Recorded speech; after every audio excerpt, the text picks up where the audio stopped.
Hi, and welcome to Module 3 of Human Rights in the Global South. In this module, we'll hear a first-hand discussion of human rights abuses committed against civilians in northern Uganda by rebels and the military, and details of community-based efforts to seek post-war justice and reconciliation. Okot Komakech Deo speaks from the perspective of both a war survivor and a professional researcher with the non-governmental organization called Refuge Law Project. He discusses his long-term efforts to document massacre events recorded through survivors' memories and experiences, and explains how this important memory work supports survivors' efforts to seek accountability, redress, and social repair.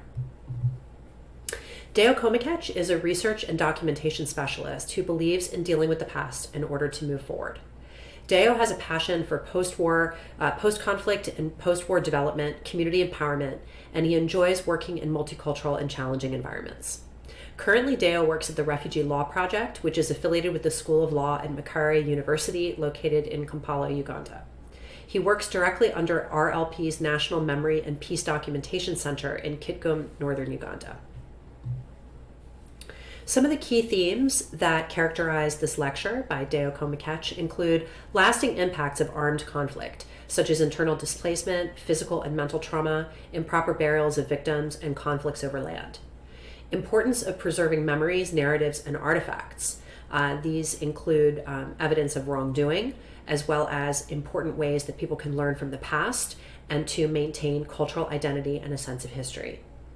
Post-conflict recovery is another key theme, specifically reconciliation and healing, memorializing victims, seeking justice and reparations, and holding perpetrators accountable.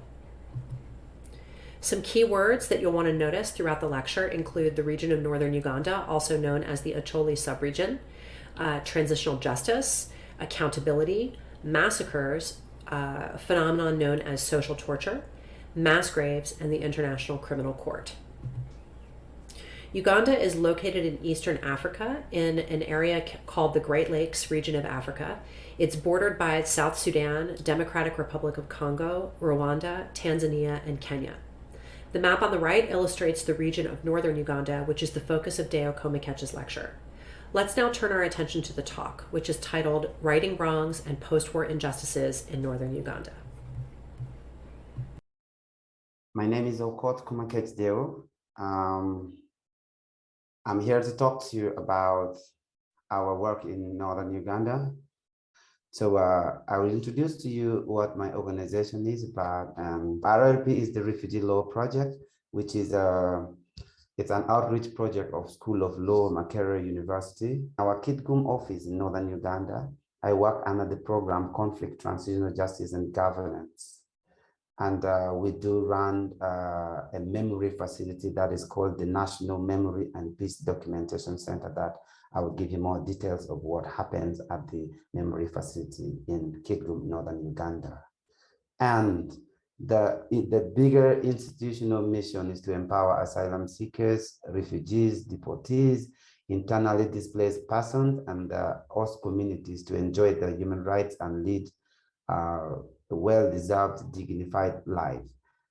Yeah, so in the program that I'm working on, which is the Conflict, Transitional Justice and Governance, I welcome you to the National Memory and Peace Documentation Facility that I will show to you. I will tell you who we are, what we do, and our aspiration as the memory facility that not only exists in Kitgum to serve the northern victims of war, but it's a national memory facility that looks at different memories of peace and conflict that the country has experienced, even way before we attained our independence in 1962.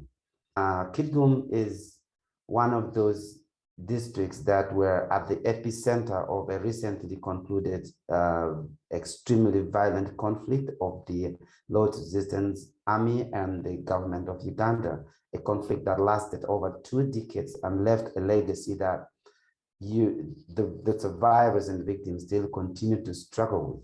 So what are we exactly? We are the NMPDC. It is a history memory initiative that was initiated by the Refugee Law Project. And this facility is a living memorial to victims and survivors of civil conflicts or nationwide. People that visit us are able to access a very large chunk of information that interests them. And this is the facility that, so this is a space that I would say integrates history, education, culture, remembrance, and human rights into a space where memories live. So this is a home of memories, and it's where memorialization interfaces with the past, present, and the future context. So all we do is make sure this historical information is available for public access. And yeah, so we believe that this memory facility will promote memory and remembrance. That in its sense also contribute to democratic governance, sustainable peace, and a just future. With all this rich information, we believe this would benefit the post-war communities of northern Uganda and beyond. And also memorialization to us is also an important component of holistic transitional justice framework, and it's an emerging norm under customary international law, you know.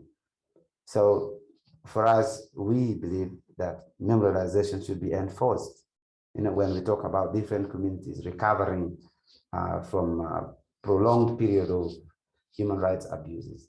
And also we believe that people need space. These post-war communities need space, and all spaces that are necessary for dialogue about the past human rights abuses, trauma, and how they can be repaired. So our objective majorly with the establishment of this memory facility in this post-war northern Uganda is to facilitate freedom of and access to historical information, which we believe can promote accountability for past human rights violations, and can also play a speedy role in promoting memory, healing, and reconciliation.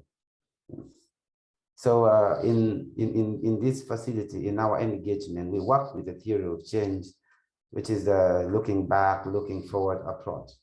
So we believe to move forward, we have to look back as a country. You know, ever since we achieved our independence in 1962, we have never had a stable transition of power. We have never had one state leaving the seat and the other coming peacefully. So all our transitions, political transitions in the governance of the country has always been through guns. And you know the human rights abuses that come when people hold guns to rise to power. You know what happened in that process. So in our programming, we have about 4 pillars that we continue to work with. And one is documentation and archiving of this information, this historical information of human rights violation. We properly document and archive, you know. And how we do it is we conduct live history event documentation. And this documentation is audio visual. And we are also looking at forensic mapping, which is still a dream for us, that one day we get to properly collaborate with other institutions to ensure that this forensic mapping becomes one of the documentation archiving component that will help northern Uganda tackle issues of people that have gone missing during the war.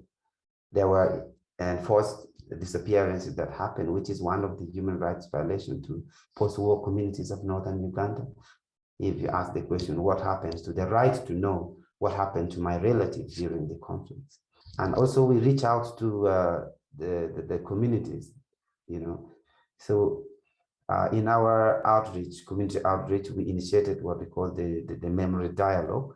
Memory dialogue is one of these activities. We reach out into communities that experience events of mass killing, where there are memorials, there are monuments. So we reach out to those communities so that they start to tell us publicly within their village what happened and what their experiences were. And that is how we have gotten to understand that actually the post-war people of northern Uganda want to talk about their experiences, but they just don't have that space or platform to hear out what happened to them, or to narrate what they think and what their grievances are. So through the memory dialogues, we are able to get into different communities to engage and get them talking in the thinking that we believe when people talk about their experiences, they also begin to heal individually in one way or the other. And why don't we as a country have a proper documentation of the different truths about human rights violation? One is because Uganda, you know, for instance, the recently concluded conflict between the government of Uganda and the Lord's Resistance Army, of which the government is always party to this conflict, and they are either victims or are also active perpetrators of these human rights violations. So I see and understand that Uganda cannot have the establishment of a truth commission simply because the government is not in transition. After the war, the government that was at war is still at large in power. So whose truth will be told and at what cost? So that is the dilemma that Uganda still has apparently in the post-war situation, a situation where we see that the state is not very willing to listen to the different truths of human rights violation. And that is challenge when you're addressing issues of human rights violation, and you have the lack of political will to address the issue. Yeah. So and on part of the outreaches, we also have the accountability monitoring component, where we move into the community and ensure that the very victims at the grassroots get to follow court proceeding, whether in local courts of the country or at international courts of, for instance, the ICC case. Uganda so far has one case at the ICC that was concluded. So we ensure that the very victims get to follow this in our activity that we call accountability monitoring. And again, also we have the museum development, which is an ongoing process. We have a living memorial in the name of the National Memory and Peace Documentation Center, where we have a permanent exhibition, and then in the different other activity is the traveling exhibition. So when we document and archive and we reach out into the community, we ensure that we move the materials into the community in what we call the mobile museum, from the museum into the community, in an activity that we call also in another way, the traveling exhibition, moving beyond the museum into the community. So the last area of our programming is the research and transitional justice advocacy. So within our programming, we conduct research on different thematic areas, and also we host research associates from within and those international ones. This all leads to these two elements of healing and reconciliation. Yeah, so what is the assumption, key assumption that we work with when we are conducting this activity? We look at documentation and archiving, and the assumption here is that it provides evidence for to foster healing and reconciliation in post-war communities. So this is documentation and archiving. These are evidence. Do we know what happened during the hard time, during the time of the abuse? Do we have the evidence to seek justice? So we believe in our assumption that this documentation that we are doing, the memory recollection that we're doing is important, providing these bodies of evidence for future references. Yeah, so when also we reach out to the community, by reaching out, it's in one of the many ways that we continue to provide a platform for dialogue and remembrance. So this center enhances the understanding of our past as a resource to move forward. So that this is actually using a proper platform for dialogue for the victims, and also fostering the culture of remembrance, memory and memorialization, which is a very significant component in. So why when we were establishing also this museum, the assumption here is just that we need to preserve these memories and records, these historical information that will enforce the never again to human rights violations in their communities. So these are the three assumptions that we work with, including the fourth one, which is research and transitional justice. So the promotion, reflection, and discussion and education contributes to an informed and meaningful development.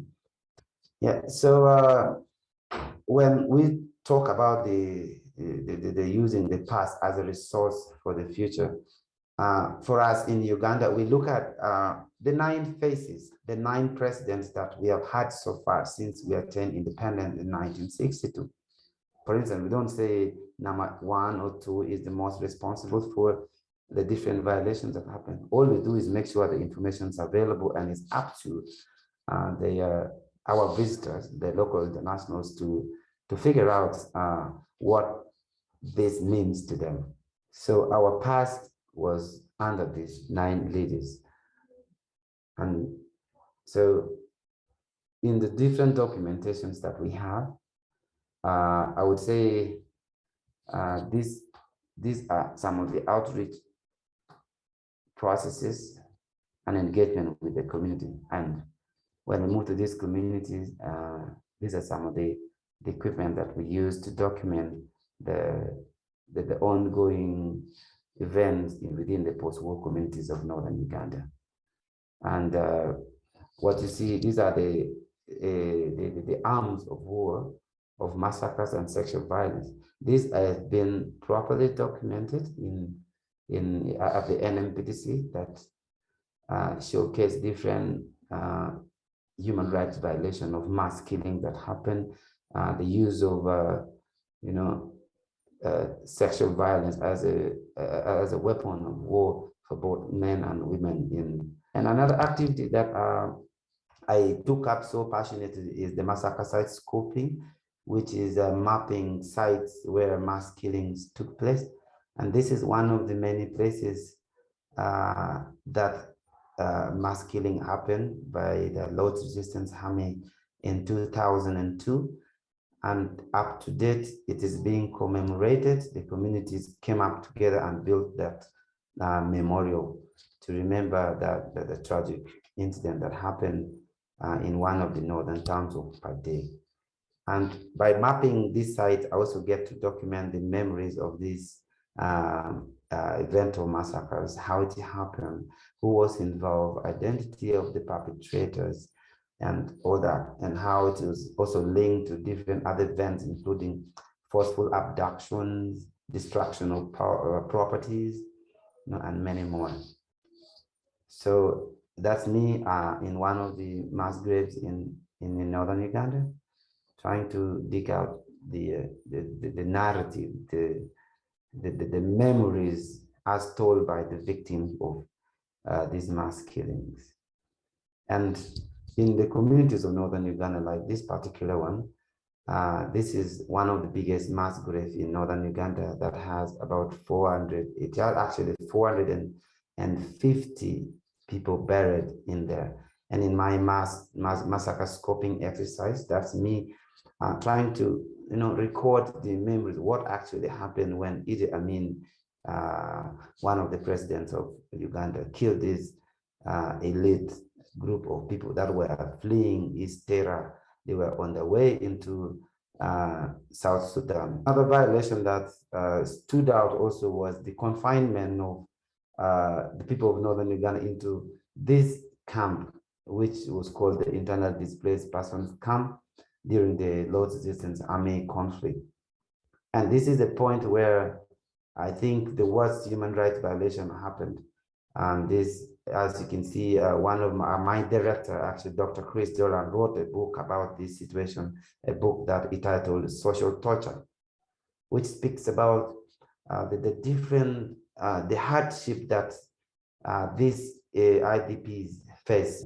And this was one of the strategies that the government adopted to fight a rebellion that had already lasted for over a decade. the protection that the government promised the people in these small huts never came true. And that is where a lot of killings took place, because the rebels would come and find already gathered people, not scattered in their villages. And even after the camp situation phased out, the remains of those that were killed continued to be there in that land. So up to date, still, there are communities that live with mass graves that they do not understand who is in it. And again, as you can see, that is one of the many post-war recovery process of giving proper burial to surface remains of humans that were killed by either the rebels or government forces during the different conflicts that happened. And while people returned from the IDP camps, these were some of the human remains that they continued to have to come across in their farms, in their backyard, and the cultural institutions are supporting these communities to ensure that these remains are properly buried. So on return, the other biggest violation that came along is the conflict, the bloody conflict over land disputes over land boundaries, simply because they took so long in the IDP camps and forgot the land boundaries. And partly now it is responsible for a number of village deaths where people begin to attack each other simply because the neighbor could have encroached into what they alleged could have been their boundaries and so forth. So our role here is providing more to local reconciliation efforts so that these kind of violent attacks are settled. Yes. Also, we support memorial prayers and rituals, including the reburials that we have seen happening. And memorialization in northern Uganda is more connected to the church, where they come together with the family members of those that were massacred, and they conduct an annual memorial prayer on the day such massacre happened. Again, we talked about accountability monitoring, where we do screening in the community of this. That is a session that was being conducted to ensure people follow the court proceedings of the ICC case against one of the 5 indicted Lord Resistance Army Commander, Dominic Ongwen. As you can see, this was the first of its kind for people of northern Uganda to see what I will put in quote as some sort of justice being served. Though the key question here is it justice for victim, or it is justice for those who think the crime he committed is best tried at the ICC? That's the justice dilemma that I see. So it's actually one of the different ways that or processes that is happening to address the historical human rights violations in northern Uganda and Uganda. Yeah, so the NMPDC has this museum that we exhibit different materials that includes artifacts, which I, as I said, are objects with historical information that relates to culture and conflict and so forth. These are people that come to visit the resource center. Some of them are local, others international. So this is, to us, I earlier said, it's one of the different ways of preserving historical information when we have these collections.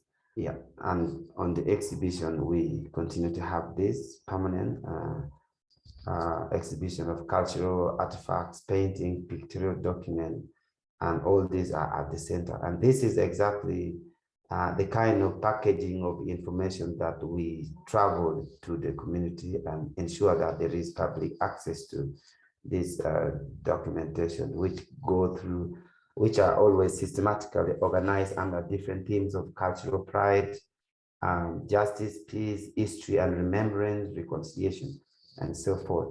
So this is one of the sessions where we went into a community to exhibit our material, our collections, the informations that exist in the archive.